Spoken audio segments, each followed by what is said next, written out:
ओम सर्वमंगल मांगल्ये शिवे सर्वार्थ साधिके शरणे त्र्यंबके गौरी नारायणी नमोस्तुते। जय माता दी। आप सभी भक्तों का हमारे यूट्यूब चैनल श्री कृष्ण दीवानी में हार्दिक स्वागत है। आज चैत्र मास का 9वां दिन है। आज के दिन हम श्रीमद् देवी भागवत महापुराण से प्रथम स्कंद के अध्याय 6 और 7 की पावन कथा का श्रवण कर रहे हैं। आज की कथा में हम सुनेंगे शेषशायी भगवान विष्णु की करणमैल से मधु कैटभ की उत्पत्ति तथा उन दोनों का ब्रह्मा जी से युद्ध के लिए तत्पर होना, और इसी के साथ सुनेंगे ब्रह्मा जी का भगवान विष्णु तथा भगवती योग निद्रा की स्तुति करना। ओम नमः चंडिकाय। समस्त ऋषिगण सूत जी से बोले, हे सौम्य, आपने मधु और कैटभ के साथ भगवान विष्णु के द्वारा महासिंधु में 5000 वर्षों तक युद्ध किए जाने की पहले चर्चा की थी। महावीर्य संपन्न हे सूत जी, किसी से भी पराभूत न होने वाले तथा देवताओं से भी अपराजय वे दोनों दानव उस एकार्णव के जल में किसके प्रादुर्भूत हुए? वे असुर क्यों उत्पन्न हुए और भगवान के द्वारा उनका वध क्यों किया गया? हे महामते, आप यह परम अद्भुत आख्यान हमको सुनाइए। हम यह कथा सुनने के अत्यधिक इच्छुक हैं और आप अति प्रसिद्ध वक्ता हैं। हमारा और आपका यह संपर्क दैवयोग से ही हुआ है। मूर्ख के साथ स्थापित किया गया संपर्क विष से भी अधिक अनिष्टकर होता है और इसके विपरीत विद्वानों का संपर्क पीयूष रस के तुल्य माना गया है। पशु भी जीवन यापन करते हैं, वे भी आहार ग्रहण करते हैं, मलमूत्र आदि का विसर्जन करते हैं और विषयाशक्त होकर इंद्रिय जन्य सुख की अनुभूति करते हैं, किंतु उनमें अच्छे बुरे का लेश मात्र भी ज्ञान नहीं होता तथा वे मोक्ष की प्राप्ति कराने वाले विवेक से भी रहित होते हैं। अतएव उत्तम बातों को सुनने में जो लोग श्रद्धा भाव नहीं रखते, उन्हें पशु तुल्य ही समझना चाहिए। मृग आदि बहुत से पशु श्रवण सुख का अनुभव करते हैं और कान विहीन सर्प भी ध्वनि सुनकर मुग्ध हो जाते हैं। पांचों ज्ञान इंद्रियों में श्रवण इंद्रिय तथा दर्शन इंद्रिय दोनों ही शुभ होती हैं, क्योंकि सुनने से वस्तुओं का ज्ञान प्राप्त होता है और देखने से मनोरंजन होता है। हे महाभाग सूत जी, विद्वानों ने यह निर्धारित करके कहा है कि सात्विक, राजस और तामस, इस भेद के अनुसार श्रवण 3 प्रकार का होता है। वेद शास्त्र आदि का श्रवण सात्विक, साहित्य का श्रवण राजस तथा युद्ध संबंधी बातों एवं दूसरों की निंदा करने का श्रवण तामस कहा गया है। प्रज्ञान पंडितों के द्वारा सात्विक श्रवण के भी उत्तम, मध्यम और अधम, ये 3 प्रकार बताए गए हैं। उत्तम श्रवण मोक्ष की प्राप्ति कराने वाला, मध्यम श्रवण स्वर्ग देने वाला तथा अधम श्रवण भोगों की उपलब्धि कराने वाला कहा गया है। विद्वानों ने अच्छी तरह सोच समझकर ऐसा निर्धारण किया है। साहित्य भी 3 प्रकार का होता है। जिस साहित्य में स्वकीय नायिका का वर्णन हो वह उत्तम, जिस साहित्य में वेश्याओं का वर्णन हो वह मध्यम तथा जिस साहित्य में परस्त्री वर्णन हो वह अधम साहित्य कहा गया है। शास्त्रों के परम निष्णात विद्वानों ने तामस श्रवण के 3 भेद बतलाए हैं।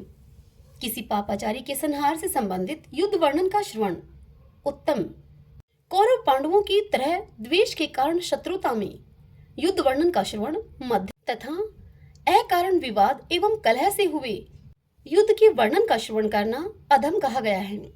हे महामते, इनमें पुराणों के श्रवण की ही प्रधानता मानी गई है, क्योंकि इनके श्रवण से बुद्धि का विकास होता है, पुण्य प्राप्त होता है और समस्त पाप नष्ट हो जाते हैं। अतएव हे महामते, पूर्व काल में द्वैपायन महर्षि व्यास से सुनी हुई समस्त कामनाओं को सिद्ध करने वाली परम पवित्र पौराणिक कथा हमसे कहिए।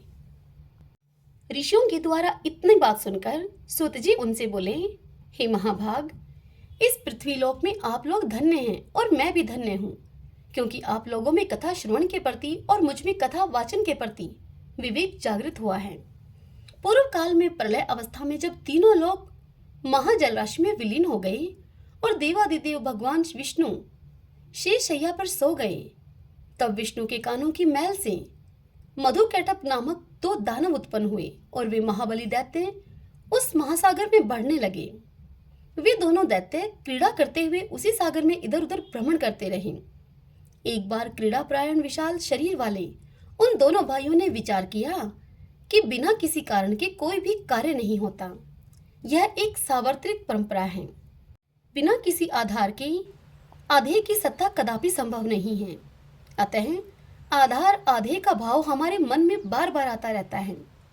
अति विस्तार वाला तथा सुखद यह जल किस आधार पर स्थित है? किसने इसका सर्जन किया? यह किस प्रकार उत्पन्न हुआ? और इस जल में निमग्न हम लोग कैसे स्थित हैं? हम दोनों कैसे पैदा हुए और किसने हम दोनों को उत्पन्न किया है? हमारे माता पिता कौन हैं? इस बात का भी कोई ज्ञान हम दोनों को नहीं है। इतनी कथा सुनाकर सूत जी आगे बोले, हे ऋषियों, इस प्रकार का चिंतन करते हुए जब वे दैत्य किसी निश्चय पर नहीं पहुंचे, तब कैटब ने जल के भीतर अपने पास स्थित मधु से कहा। कैटब बोला, हे भाई मधु, हम दोनों के इस जल में स्थित रहने का कारण कोई अचल महाबली शक्ति है, ऐसा ही मैं मानता हूँ। उसी से समुद्र का संपूर्ण जल व्याप्त है और उसी शक्ति के आधार पर यह जल टिका हुआ है तथा वे ही प्रातपरा देवी हम दोनों की भी स्थिति का कारण है। इस प्रकार विविध चिंतन करते हुए वे दोनों दानव जब सचेत हुए, तब उन्हें आकाश में अत्यंत मनोहारी वाघ बीज स्वरूप एवं वाणी सुनाई पड़ी।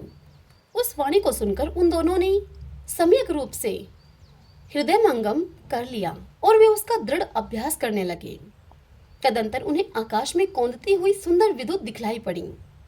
तब उन दोनों ने सोचा कि निसंदेह यह मंत्र ही है और यह सगुण ध्यान ही आकाश में प्रत्यक्ष दृष्टिगत हुआ है।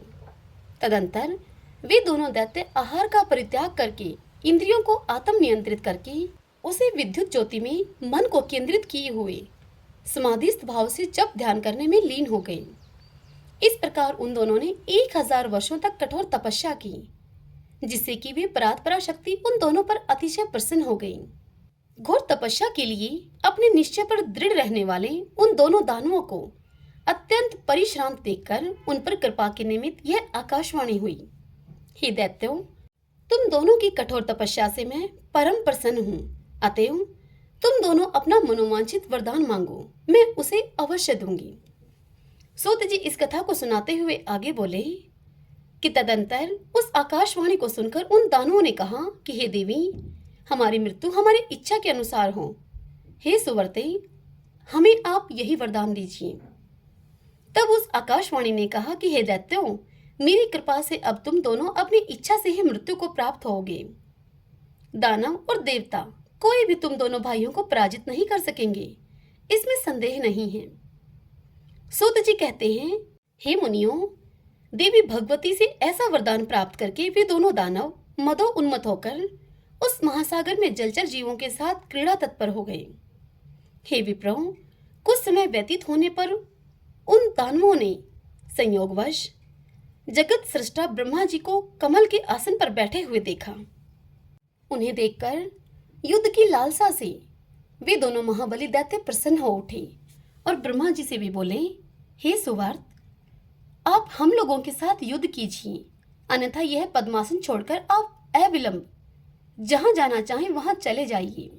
यदि आप दुर्बल हैं तो इस शुभ आसन पर बैठने का आपका अधिकार कहाँ है? कोई वीर ही इस आसन का उपभोग कर सकता है। आप कायर हैं, अतः अति शीघ्र इस आसन को छोड़ दीजिए। उन दोनों दैत्यों की इस बात को सुनकर प्रजापति ब्रह्मा चिंता में पड़ गए। तब उन दोनों बलशाली वीरों को देखकर ब्रह्मा जी चिंता व्याकुल हो उठे और मन ही मन सोचने लगे कि मुझ जैसा तपस्वी इनका क्या कर सकता है। इतनी कथा सुनाकर सूत जी ऋषियों से बोले कि हे मुनियों, तदंतर उन दोनों वीरों को देखकर सर्वशास्त्र वेता ब्रह्मा जी साम, दान, भेद आदि नीतियों के माध्यम से युद्ध की समाप्ति के उपायों को सोचने लगे। इनके वास्तविक बल का मुझे कोई ज्ञान नहीं है। नीति के अनुसार जिसके बल की जानकारी न हो, उसके साथ युद्ध करना कदापि उचित नहीं होता। यदि मैं इस समय इन मदो उन्मत्त दुष्ट दानवों की स्तुति करता हूँ, तो इससे स्वयं मेरे द्वारा अपनी निर्बलता प्रकाशित होगी। निर्बलता प्रदर्शित करने पर इनमें से कोई एक ही मेरा वध कर देगा। इनके साथ इस समय मैं न तो दान नीति और न ही भेद नीति को उपयुक्त समझता हूँ। अतः इस समय उचित यही है कि मैं शेष नाग पर सोए हुए चतुर्भुज एवं प्राकर्म में भगवान विष्णु को जगाऊं, वे मेरी विपत्ति अवश्य ही दूर करेंगे। मन में इस प्रकार का विचार सोचकर कमल नाल का आश्रय लेकर पदम योनि ब्रह्मा जी मन ही मन दुखनाशक विष्णु जी की शरणागत हो गए। वे शुभ संबोधनों के द्वारा योग निद्रा के कारण संपंदन रहित उन नारायण जगतपति भगवान विष्णु को जगाने के लिए अब उनकी स्तुति करने लगे। ब्रह्मा जी विष्णु भगवान से बोले, हे दीनानाथ, हे हरे, हे विष्णु, हे वामन, हे माधव, भक्तों की पीड़ा को हरने वाले, हे हर्षिकेश, हे सर्वव्यापिन, हे जगतपते, हे अनंत स्वरूप, हे वासुदेव, हे अंतर्यामिन, हे जगत के स्वामी, हे दुष्टों तथा शत्रुओं का संहार करने में एकाग्र चित्त वाले, हे चक्रधर, हे गदाधर, हे सर्वज्ञ, हे सर्वलोकेश, हे सर्वशक्ति संपन्न, हे देवेश, हे दुखनाशन, अब आप उठिए, उठिए और मेरी रक्षा कीजिए। हे विश्वंभर, हे विशालाक्ष, हे पुण्य श्रवण कीर्तन, हे जगत सृष्टा, हे निराकार, हे सृष्टि पालन संहार के कारक, हे महाराज, ये दोनों मदो उन्मत्त दानव मेरा वध करना चाहते हैं। हे सर्वाधार, इस समय मैं संकटग्रस्त हूँ, क्या आप यह नहीं जानते? हे महाविष्णु, मैं इस समय दुख से अत्यधिक पीड़ित हूँ और आपके शरणागत हूँ। ऐसी स्थिति में यदि आप मेरी उपेक्षा करेंगे तो आपका जगत पालन का नियम निरर्थक हो जाएगा। ब्रह्मा जी के इस प्रकार स्तुति करने पर, इतनी प्रार्थना करने पर भी जब योग निद्रा में लीन भगवान विष्णु नहीं जगे, तब ब्रह्मा जी ने यह विचार किया कि भगवान विष्णु अवश्य ही शक्ति के अधीन होकर योग निद्रा के वश में हो गए हैं, जिससे कि ये धर्मात्मा नहीं जग रहे हैं। अब दुख से पीड़ित मैं इस समय क्या करूं? अहंकार के मद में चूर वे दोनों दानव मुझे मारने के उद्देश्य से यहाँ आ गए हैं। अब मैं क्या करूं और कहाँ जाऊं? अब तो मुझे शरण देने वाला भी कोई नहीं है। इस प्रकार मन ही मन सोचते हुए वे एक निष्कर्ष पर पहुंचकर एकाग्रचित होकर उन भगवती योग निद्रा की स्तुति करने लगे। उन्होंने अपने मन में यह दृढ़ विचार रख लिया कि वे महाशक्ति मेरी रक्षा करने में समर्थ हैं, जिन्होंने भगवान विष्णु को भी चेतनाहीन और निस्पंद कर दिया है। इस लोक में जैसे मृत वाणी को शब्द आदि गुणों का आभास नहीं हो पाता, ठीक उसी प्रकार निद्रा के कारण अपने नेत्र मूंदे हुए भगवान विष्णु कुछ भी जान सकने में असमर्थ हैं। मेरे द्वारा नानाविध स्तुति किए जाने पर भी भगवान विष्णु अपनी निद्रा का त्याग नहीं कर रहे हैं। अतएव मैं मानता हूँ कि निद्रा इनके अधीन नहीं है, अपितु निद्रा के द्वारा ही ये वशीभूत कर लिए गए हैं। जो प्राणी जिस किसी के वश में हो जाता है वह निश्चय ही उसी का दास बन जाता है। अतः ये योग निद्रा ही लक्ष्मीपति विष्णु की स्वामिनी हो गई हैं। जिस शक्ति के द्वारा सिंधु पुत्री लक्ष्मी के वश में रहने वाले भगवान विष्णु भी वशीभूत कर लिए गए हैं, उन्हीं भगवती ने निश्चित रूप से इस जगत को अपने अधीन कर रखा है।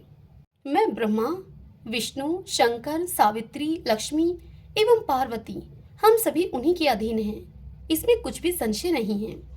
भगवान विष्णु भी जिस शक्ति के वशीभूत होकर विवश हुए से उसी प्रकार सो रहे हैं जैसे कि एक सामान्य प्राणी सोता है।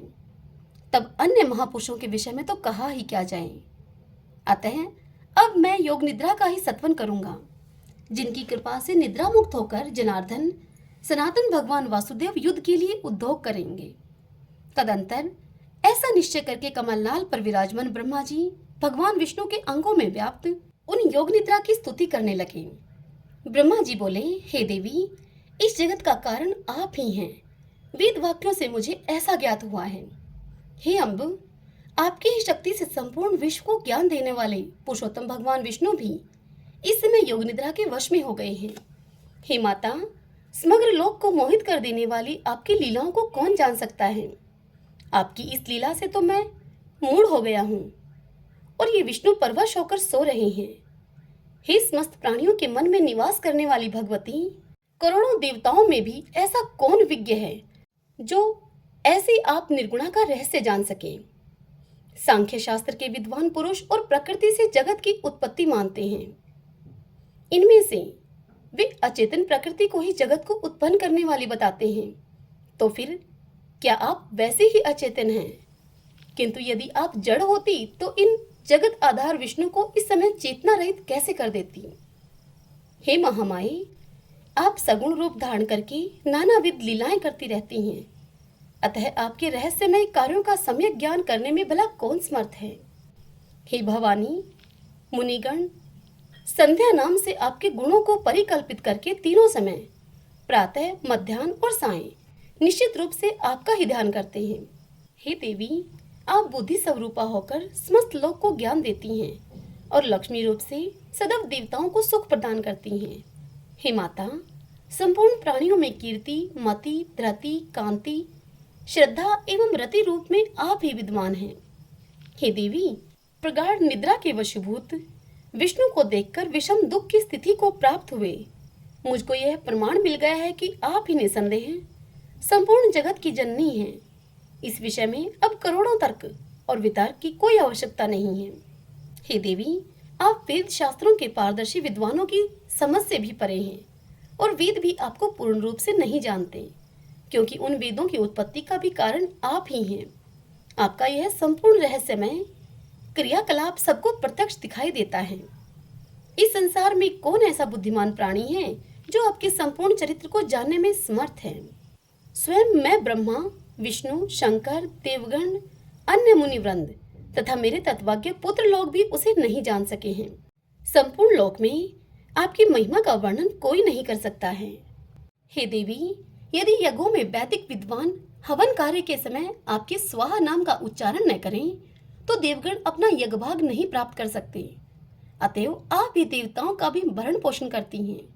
हे भगवती, आपने पहले भी समय समय पर दैत्यों के द्वारा उत्पन्न किए गए भयों से हमारी रक्षा की है, उसी प्रकार इस समय भी हमारी आप रक्षा करें। मैं आपकी शरण में हूँ। हे देवी, हे वरदे, मधु के साथ भयानक इस कैटअप को देखकर मैं अत्यंत भयक्रांत हूँ। आपकी योग माया ने भगवान विष्णु के शरीर के सभी अवयवों को अपने वश में कर रखा है, अतः वे मेरी इस विषम विपत्ति को नहीं जान रहे हैं। हे महानुभावे, या तो इस समय आप आदिदेव को मुक्त कर दें अथवा इन दोनों महादैत्यों का वध कर दें। इनमें से आपको जो उचित जान पड़े आप वह कीजिए। हे देवी, जो मंदबुद्धि प्राणी आपकी विशिष्ट महिमा को नहीं जानते वे ही विष्णु तथा शंकर आदि की आराधना करते हैं। हे जननी, आज प्रत्यक्ष प्रमाण के रूप में मैं आपकी महिमा देख रहा हूँ कि भगवान विष्णु भी प्रगाढ़ निद्रा के वशीभूत होकर सो रहे हैं। आपकी शक्ति के वश में पड़े अपने पति भगवान विष्णु को इस समय सिंधु सुता लक्ष्मी भी नहीं जगा सकती, क्योंकि हे भगवती, मुझे ऐसा प्रतीत होता है कि आपने ही बलपूर्वक लक्ष्मी को भी शयन करने के लिए विवश कर दिया है, जिससे कि वे भी नहीं जग रही हैं। हे देवी, इस संसार में वे ही प्राणी धन्य हैं जो आपके चरणों में भक्तिभाव रखते हैं, अन्य देवताओं की उपासना त्याग कर आपके ध्यान में लीन रहते हैं और आपको ही संपूर्ण कामनाएं पूर्ण करने वाली कामधेनु तथा समस्त लोक की जननी मानकर आपका भजन करते हैं। बुद्धि, कांति, यश, शुभवृत्ति आदि गुण इस समय भगवान विष्णु का परित्याग करके कहाँ चले गए हैं। हे भगवती, अतिशय मान वाली आपकी ही शक्ति से ये भगवान विष्णु इस समय निद्रा के वशीभूत हो गए हैं। अखिल प्रभाव वाली आप ही जगत की एकमात्र शक्ति हैं और आपके द्वारा रचा गया सब कुछ आपकी लीला ही है। जैसे कोई नट अपने ही द्वारा निर्मित नाट्य में अभिनय करता है, ठीक उसी प्रकार आप भी अपने ही द्वारा निर्मित मोहजाल में नानाविध लीलाएं करती रहती हैं। युग के आरंभ में आपने सर्वप्रथम विष्णु का सर्जन किया, सबके पालन के लिए उन्हें निर्मल शक्ति प्रदान की और इस प्रकार समस्त जगत की आपने रक्षा की।